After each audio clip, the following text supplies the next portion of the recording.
Nesse segundo vídeo, o nosso convidado é o Marcelo Valinhas. Ele abordará sobre o gerenciamento de resíduos e rejeitos na indústria de óleo e gás. O Marcelo é graduado em Engenharia Agronômica pela Universidade Federal Rural do Rio de Janeiro, com especialização em geoprocessamento pela Universidade Federal do Rio de Janeiro. Tem MBA em Gestão Ambiental pela Fundação Getúlio Vargas e é mestre em Engenharia Ambiental pelo Instituto Federal de Educação, Ciência e Tecnologia Fluminense. Atuou como gerente setorial de meio ambiente da Unidade de Serviços de Logística e Exploração de Produção entre 2010 e 2016 e como coordenador de resíduos de 2016 e 2020. Atualmente, é engenheiro de meio ambiente master da Petrobras, atuando como gerente setorial de resíduos e meio ambiente da logística de exploração e produção onshore. Desde já, o nosso muito obrigado ao convidado e a todos que nos assistem. Por favor, Marcelo, fique à vontade. Boa tarde. Eu aqui sou funcionário da Petrobras, mas não estou aqui falando em nome da Petrobras. Queria só deixar isso enfatizado, porque algumas questões a gente tem essa questão de representatividade, e aqui eu estou falando muito de uma abordagem técnica, então a gente está falando muito nessa questão. Como a Joyce me apresentou aí, meu nome é Marcelo, eu queria muito agradecer a vocês pelo convite que o Rubens fez, pelo projeto Gás, que eu acabei lendo um pouco para entender aquilo que era a dinâmica, né? Eu atuo numa grande empresa de petróleo e gás, né? E a nossa ideia aqui é que essa apresentação coloque alguns tópicos que eu vejo que tem similaridade com a questão do gás não convencionais. Como a gente atua muito numa empresa de atuação de gás convencional, o seu grande foco, no gás não convencional, como é que eu poderia trazer algum assunto que tivesse interesse para esse projeto também. Então, a gente vai falar um pouco aqui sobre o aspecto regulatório para o gerenciamento de resíduos NORM na indústria convencional, algumas práticas do gerenciamento de NORM e o que a gente pode ter de similaridade com um projeto que está iniciando para um projeto que já está muito maduro. Como é que isso pode ser um ganho para as duas partes, né? A minha formação e especialização ocorreu sempre na área ambiental. Eu estudei aspectos e impactos da atividade e para nossa atividade, isso é uma atividade bastante complexa, né? Meio ambiente com óleo é sempre uma situação que dá muito calor, né? Eu tenho experiência com parte desse problema de geração de resíduos e rejeitos na indústria, porque eu atuo muito no lado do recebimento, não do lado da geração. A gente atua muito nas questões de geração offshore e eu fico numa base onshore que eu tenho toda a parte de logística do resíduo, recebimento do resíduo, e então a minha fala vai ser muito focada nessa questão da destinação final dos resíduos, dos rejeitos, de práticas que a gente pode ter no gerenciamento de resíduos. Eu fiquei muito curioso, né, quando o Rubens me fez o primeiro convite para falar sobre o NORM na produção do gás não convencional. Realmente, para mim, era uma novidade, né? Eu não conhecia o assunto de gás convencional somente do ponto de vista de informações superficiais, né? A parte de não convencional, para mim, é uma situação que é um outro ramo completamente diferente daquele em que eu atuo.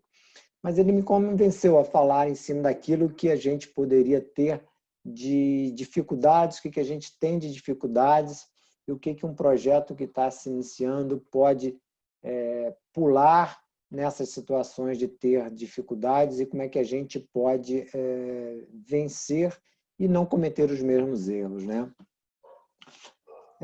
A questão que me veio à cabeça principalmente é que a gente hoje tem 30 anos que já temos NORM conosco. Então, esse processo começou praticamente no final, a geração de óleo offshore começou aqui na região onde eu atuo, na década de 80, e no final da década de 90 a gente identificou a questão do NORM. O NORM foi identificado nessas áreas, principalmente com um aspecto de proteção do trabalhador, né? Houve uma atuação dos órgãos reguladores para que tivesse uma prioridade, e ela é justa, né? Uma prioridade em cima do trabalhador, para que isso fosse prevenido e que a atuação da indústria não causasse esses danos ao trabalhador. E o aspecto regulatório também trabalhou muito em cima disso. E se desenvolveu numa etapa inicial muito foco em, primeiro, ver se esse aspecto regulatório tinha a ver com uma questão de identificar se a atividade estava isenta ou não do controle regulatório. Primeiro foi definir o seguinte, olha, óleo e gás tem alguma coisa a ver com radioatividade? Os órgãos reguladores nacionais precisam atuar nesse contexto, porque a gente não é uma indústria nuclear. Nós não temos nenhuma conotação de que a gente é uma usina atômica que tem um potencial de uma usina nuclear ou de algo parecido. Nós estamos falando de atividade, de nível de atividade muito diferente. Então, como essa produção de óleo se intensificou na década de 70 e em toda a década de 80, o crescimento da produção acabou também criando novos campos, estimulou o desenvolvimento tecnológico, fez o crescimento se tornar descoberta de campos cada vez mais promissores, né? E esse período de crescimento da indústria também teve o crescimento regulatório, tanto ambiental como da parte de radioproteção. Sobre o assunto especificamente de radioproteção, sobre o aspecto regulatório da radioproteção, vencida essa etapa de ser caracterizado como um aeromaterial regulado pela Comissão Nacional de Energia Nuclear, isso no final da década de 90, começo dos anos 2000, em torno de 2005 ficou realmente estabelecido que tinha uma necessidade desse controle. Então, a gente tem que verificar que, do ponto de vista de definir se é regulatório ou não, são os níveis de atividade estabelecidos pelas normas ou pelos padrões internacionais. Se você analisar que a gente tinha um período em que ele não era regulado, então não tinha limite. Então, como não havia limite, todo o material que era gerado como borra, como resíduo, não cabia uma regulação de rejeito radioativo. Então, tudo isso era usado como um resíduo perigoso exclusivamente. A partir da regulação, começa a se estabelecer valores. Então, começou-se com um valor de 100 becquerel por grama, que é o conceito de atividade que é colocado para os radionuclídeos que são inerentes à geração de borra, né, das borras oleosas e as incrustações provenientes dos tubos.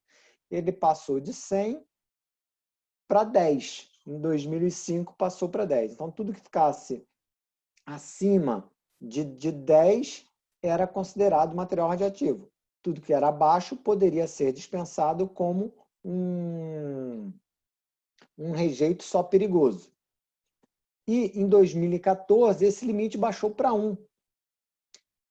Como esse limite baixou muito, o volume de material gerado e classificado como rejeito radioativo ficou muito grande. Ele ficou muito alto, porque você passou a ter uma régua muito baixa e nada passava. Por que o órgão ambiental tomou essa atitude? Vencida a etapa da caracterização se a gente estava dentro do aspecto regulatório, ele precisava ver o que era dispensado da sua tratativa de classificação desse resíduo. Então, o nível de dispensa começou a estabelecer esses níveis de atividade. E isso trouxe esse valor para um... Eu vou mostrar um gráfico aqui e vou compartilhar com vocês, daí vocês vão entender um pouco essa visão. Então, se vocês identificarem nesse gráfico o primeiro norma identificado, a gente tinha, antes disso, a gente começou a produção de óleo na década de 70 e 76, por aí. Aí a gente teve, em 1988, o primeiro nome identificado. Como é que se identifica esse nome? Como é que se passou a ser verificado isso? Em algumas tubulações que iam como resíduo de uma área de processamento de sucata, foi identificado que aquilo tinha um nível de radioatividade baixo, mas que tinha e que aparecia. E aí começou-se a buscar isso.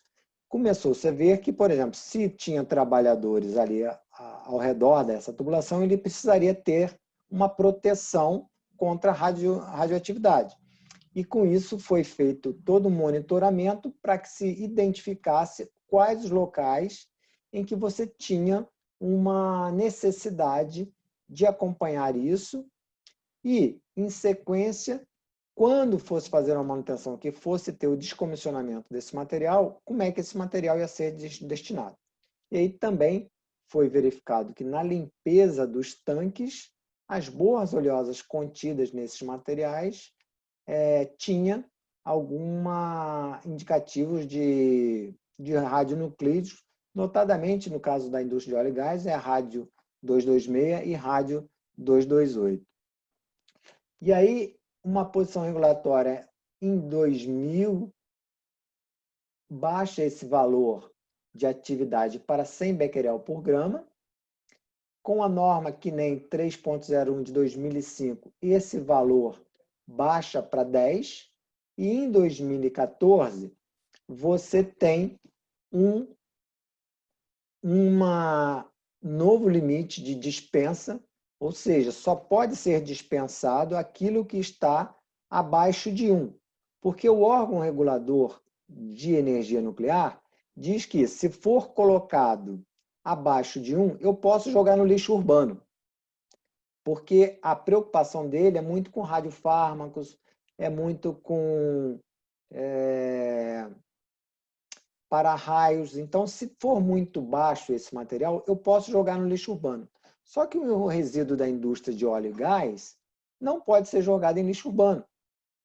Se eu não posso jogar no lixo urbano porque ele é acima de 1, no aspecto regulatório não tem definido onde eu posso jogar. E o que trouxe isso para a indústria? Olha, o único lugar que pode ser colocado isso é num repositório nacional, que é feito pelo governo brasileiro. Só que o governo brasileiro fez repositórios nacionais para o acidente de Goiânia e só. E não fez repositório para as indústrias. A indústria nuclear tem, mas essas indústrias que não são nucleares não têm repositório. E aí ficou a situação, olha, o que eu faço com isso? Aí você começa a armazenar. No nosso caso aqui, eu vou mostrar o que essa curva representou em termos de acumulação. Se eu acumulava uma quantidade de tambores de 2002 até 2010 bastante pequena, quando eu tenho um processo de descomissionamento, que eu vou tirar uma plataforma de produção, que eu tenho muito resíduo, aí sim, eu tenho um grande volume, mas isso era uma situação pontual, que eu teria como tratar isso. E 2014, quando eu tenho a nova normatização da CNEM, esse volume passa a ser muito alto, porque a gente começou a classificar as borras em 3 categorias. As incrustações, que é aquele material proveniente da limpeza dos tubos, que são gerados na acumulação, de onde você tem um fluxo de líquidos bastante pesados em tubulações pequenas, aquilo tem uma força na parede da tubulação que vai gerando uma acumulação, uma sedimentação ali. E isso, ao passar do tempo, vai gerando uma incrustação. Vou mostrar uma foto para vocês daqui a pouco. Essa situação da incrustação, ela é mais alta atividade, é uma atividade bastante alta, mas o volume é muito baixo. Então, aqui em vermelho, vocês identificam que a incrustação é muito pequena, o volume disso. Eu estou falando aqui em tambores armazenados. Número de tambores. Um tambor deve ter em torno de 200 quilos de borra dentro dele. Essa coluna em amarelo claro é aquilo que está abaixo de 10. No nosso caso aqui, até a gente, como é mais restritivo, a gente botou abaixo de 5. Então, tudo isso em amarelo aqui, que antes não era visto do ponto de vista radiológico, mas era completamente tratado dentro do ponto de vista ambiental e destinado somente com aval do regulador ambiental e dentro das normas ambientais, passou a não ter nenhum lugar para ser armazenado e passou a ficar armazenado dentro de galpões. E aí a gente passou a ter que botar esses tambores armazenados, o que criou toda uma estratégia de gerenciamento do rejeito. Por quê? Olha, como é que eu defino a logística disso? Ele vai ter que sair de uma plataforma e ir para dentro de um galpão. Como é que ele vai dizer? Eu preciso de um tambor. Como é que eu vou ter a logística dos caminhões que vão recolher isso? Como é que os navios vão recolher isso na plataforma? Vão trazer para um porto? Do porto eu vou pegar para o meu depósito? Do meu depósito eu vou armazenar, garantindo a segurança das pessoas. Então, se por um lado o aspecto regulatório trouxe uma grande confiança do ponto de vista de proteção dos trabalhadores, isso realmente era necessário e era prioritário. Por outro lado, não se pensou do ponto de vista do aspecto de geração de resíduos. E aí você passou a ter um outro problema, que é o gerenciamento desses resíduos. Como é que eu faço isso, né? Então, por que que a gente... Eu tenho uma visão assim, bastante peculiar, porque, por exemplo, a gente está falando aqui de dose, né? Dose e radioatividade tem muito a ver com dose. Eu tenho doses muito baixas aqui, eu tenho que atingir um limite de dose anual. Os trabalhadores podem atingir um limite de dose anual, mas eu estou muito aquém de um limite de dose que venha a ser preocupante. Uma dose de uma ressonância magnética ou uma dose de um raio-x, ela extrapola essa situação. E a gente tem uma outra questão de dose, que é do ponto de vista ambiental. Eu estou falando aqui o pior produto químico que eu estou trazendo para a borra são os benzenos, que eu preciso cuidar deles também do ponto de vista ambiental e dar toda a garantia que eu nunca vou ter contato de pessoas com esse benzeno. Então, eu tenho toda a restrição dos EPIs, toda a proteção dos embalados dos resíduos, toda a situação de que ele vai ter que ir para um aterro industrial adequado, que garanta que dentro da sua licença ambiental toda a sistemática de controle e a garantia que isso vai ter uma vida útil que garanta os resultados de controle. Só que para a radioatividade, a vida útil, a meia-vida de um radionuclídeo desse são 1.600 anos. O Rubens deve ter comentado com vocês. Como é que eu vou ter projetos e tecnologias que garantam 1.600 anos para uma borra oleosa que não é uma tecnologia que é valorada da mesma forma que um urânio que gera energia para uma usina nuclear? Então, isso não existe. E aí cria-se o imbróglio. Eu não tenho onde destinar o resíduo, mas eu não posso colocá-lo em lugar nenhum.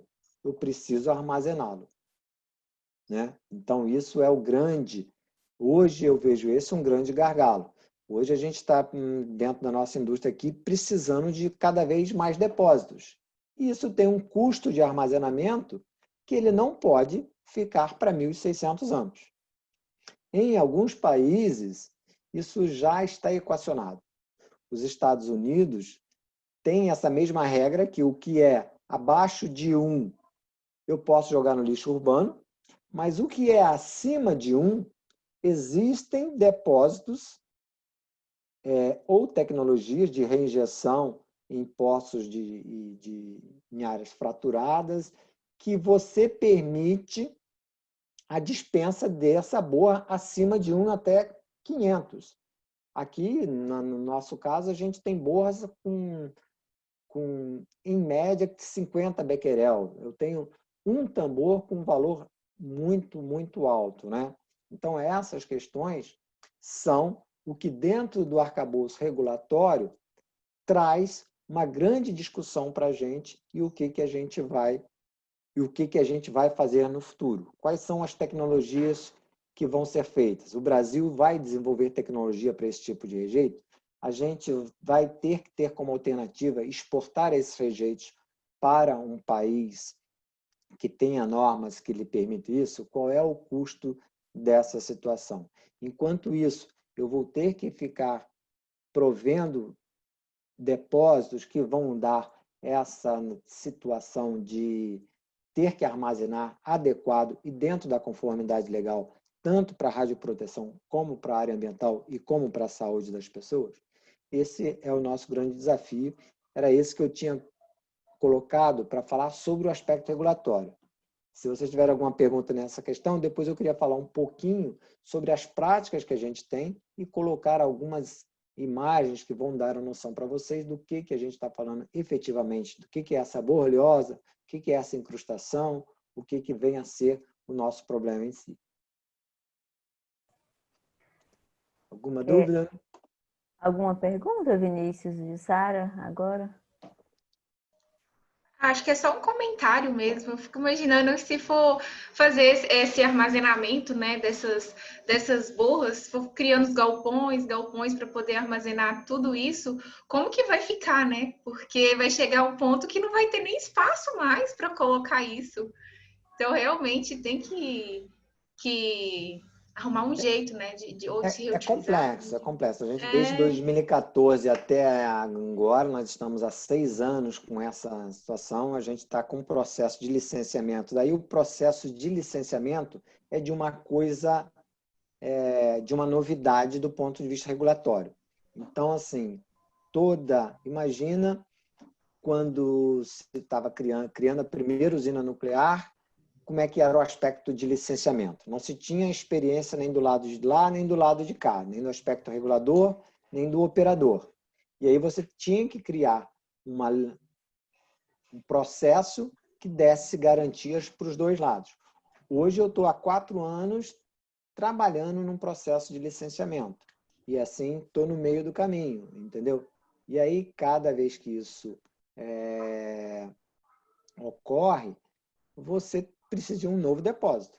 E aí, porque você tem a tua geração anual. Ela ultrapassa o limite do teu depósito, você precisa de um outro depósito.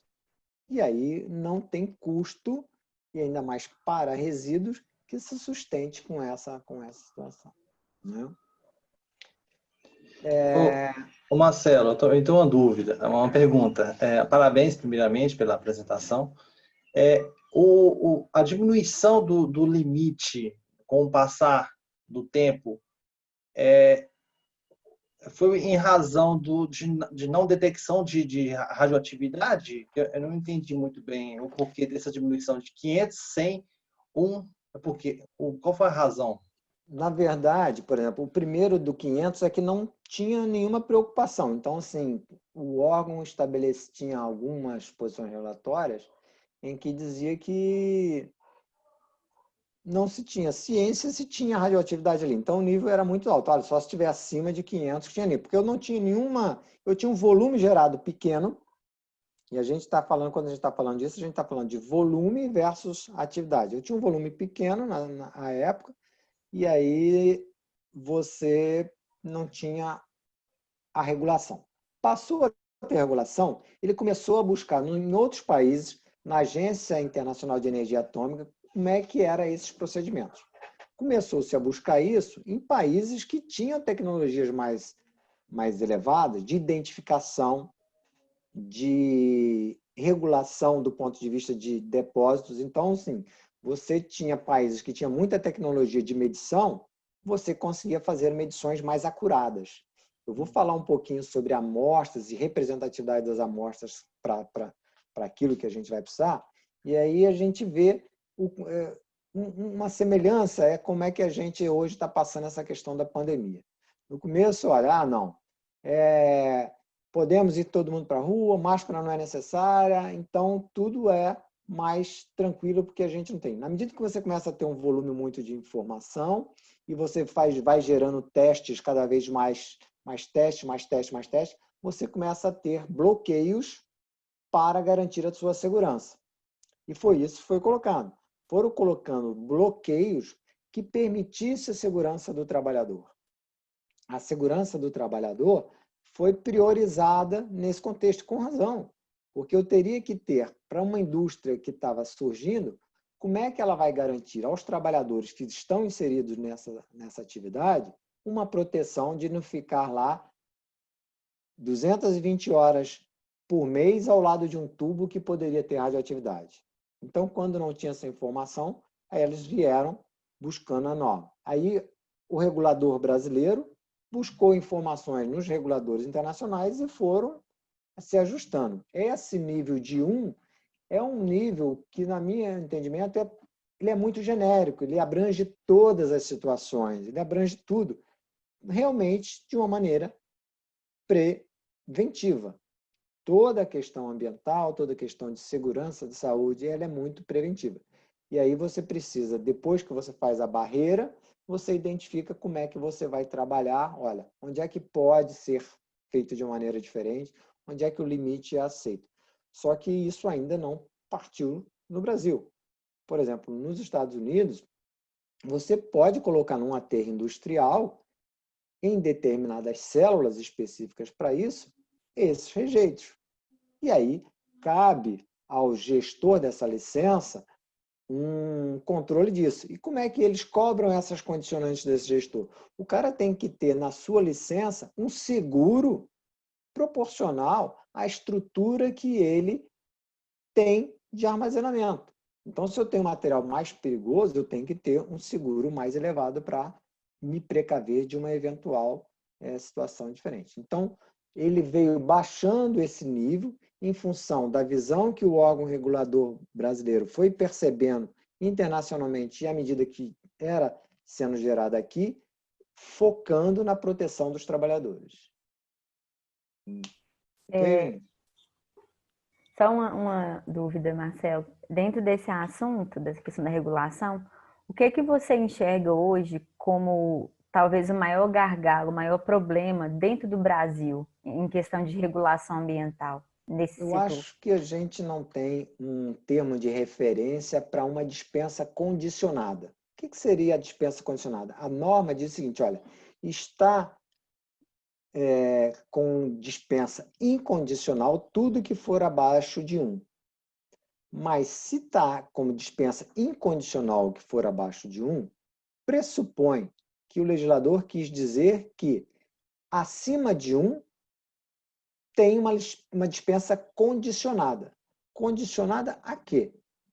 A eu provar que não vou ter impacto aos trabalhadores, mas como é que o órgão vai me cobrar isso? Como é que eu vou fazer isso? Como é que vai dar segurança para o técnico que está lá no balcão do órgão regulador dizer o seguinte, olha, a indústria tal pode jogar rejeitos no depósito tal, porque ali tem segurança para o meio ambiente, para a saúde e para os trabalhadores. Eu acho que esse é o grande gargalo. Não há um termo de referência, porque se tiver isso, a indústria vai correr atrás. Entendeu? Como é que eu vou fazer isso? Esse termo de referência pode ser construído em duas mãos? Talvez. Talvez seja necessário ser construído a duas mãos, porque o órgão regulador, dentro da situação regulatória brasileira, há prioridades maiores do que o rejeito da indústria do petróleo. Por exemplo, toda a questão de geração de energia à base em relação a isso. A geração de radiofármacos que gera saúde para as pessoas de uma maneira efetiva é muito prioritária em relação a isso. Mas esse problema é um problema que está se tornando gigante na medida que o Brasil tem se tornado cada vez mais um grande produtor de petróleo a nível mundial, né? Então, exatamente, aqui é uma uma foto que eu tenho, que eu queria começar a falar para vocês o que é o que é esse rejeito radioativo. As tubulações,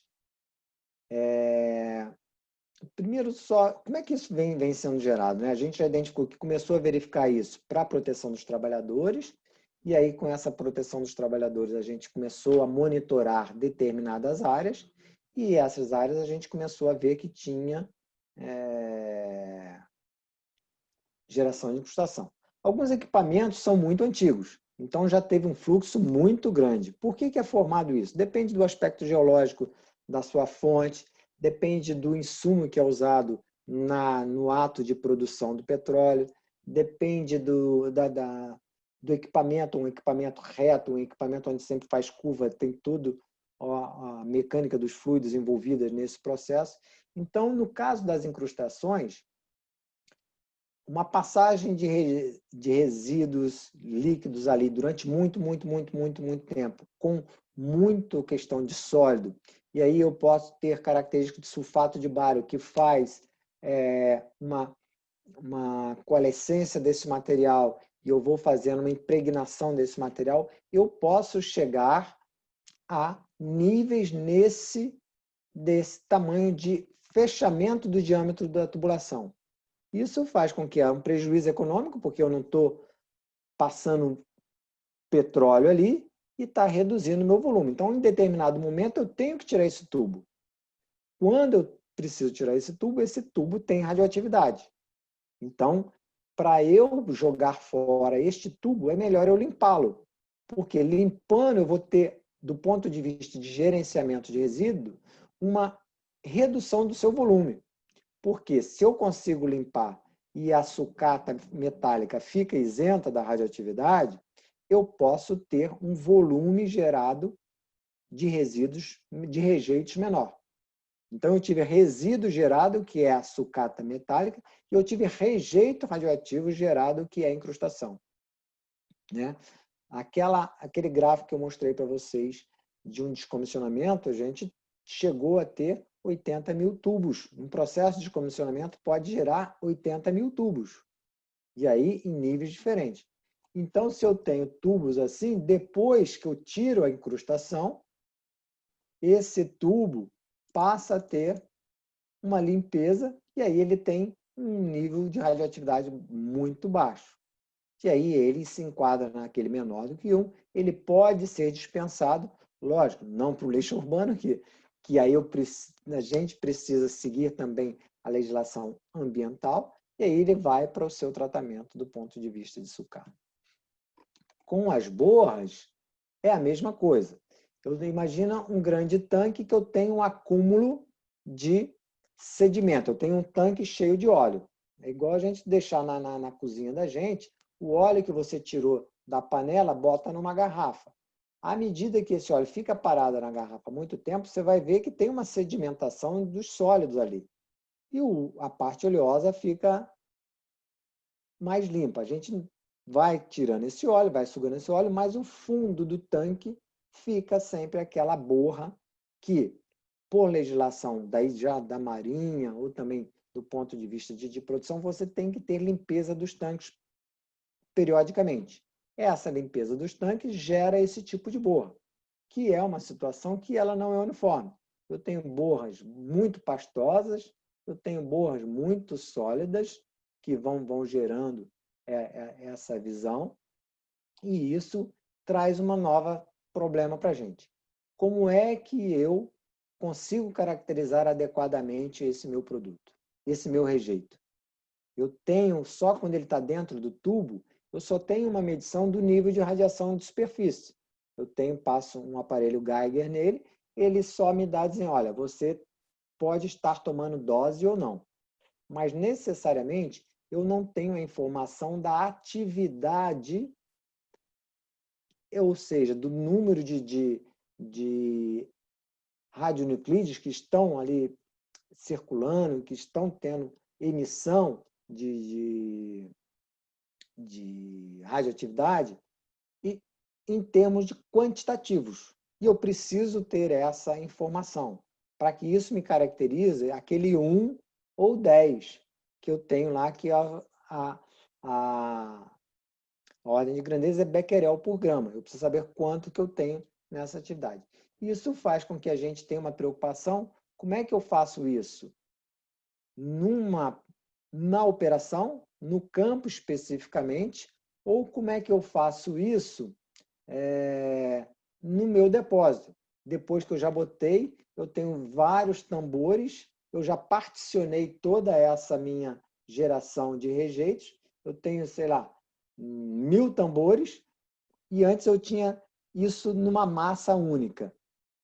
Nessa massa única, eu consigo ter informação suficiente para me registrar que essa coisa que tem uma dispersão, que a gente está falando do tamanho do elétron, a quantidade de elétron que tem, como é que isso é representativo? Qual a melhor representatividade? Por outro lado, se é melhor eu ter essa representatividade no menor volume, como é que eu consigo fazer isso para não ter que fazer 1000 amostras? Imagina eu coletar 1000 amostras. Mas tem diferença do topo do tambor, do meio do tambor e do fundo do tambor. Preciso de 3000 amostras? Ou eu vou ter que desenvolver tecnologia para fazer uma medição não invasiva que me garanta que esse resultado seja aceito pelo órgão ambiental.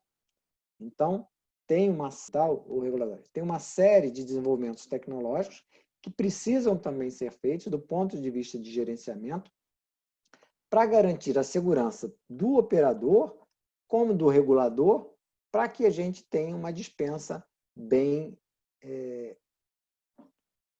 conhecida daquilo que a gente quer colocar como resíduo, se puder dar um aproveitamento, né? Ou rejeito realmente se não tiver nenhum uso para aquilo e eu vou ter que colocar num repositório.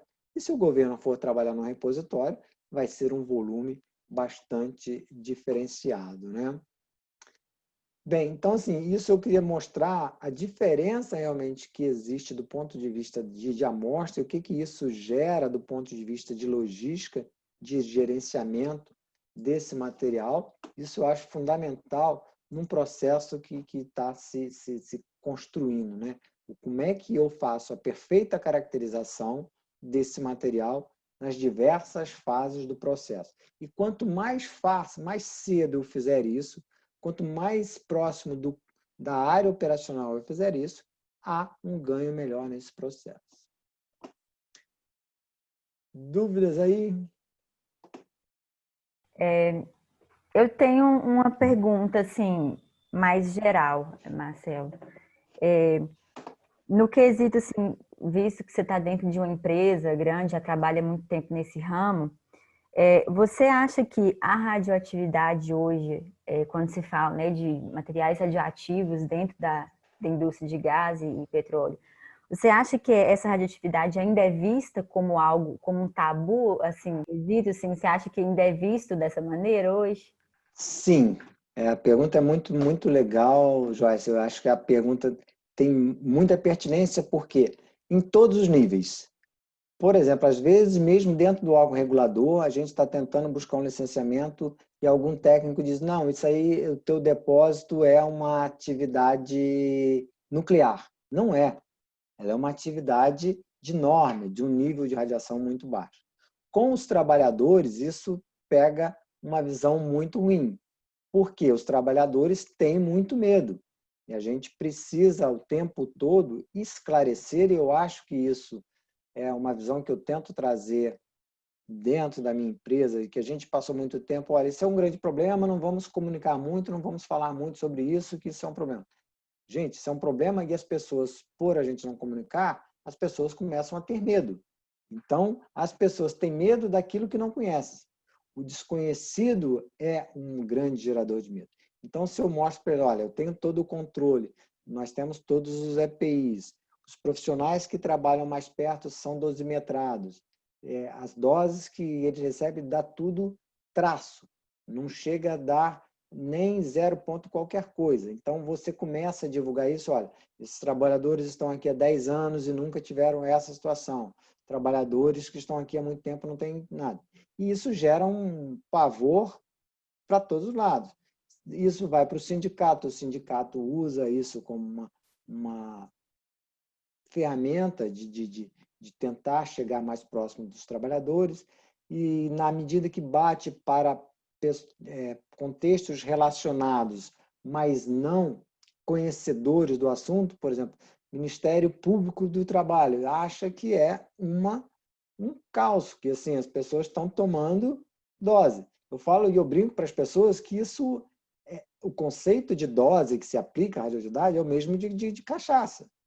Se eu tiver a cachaça ali e eu não beber dela, não tem risco para mim. Se eu tomar a quantidade da bebida, se eu for tomar vinho, e ali já vem no meu rótulo qual é o grau de álcool que tem ali, eu sei qual o volume de álcool que eu posso beber. Ah, mas se esse volume de álcool que tem não é vinho, é whisky, que é um volume mais alto, a minha dose é menor. E se eu tomar uma dose muito alta, eu vou morrer. Então, assim, precisa esclarecer as pessoas que esse conceito de dose é muito interessante.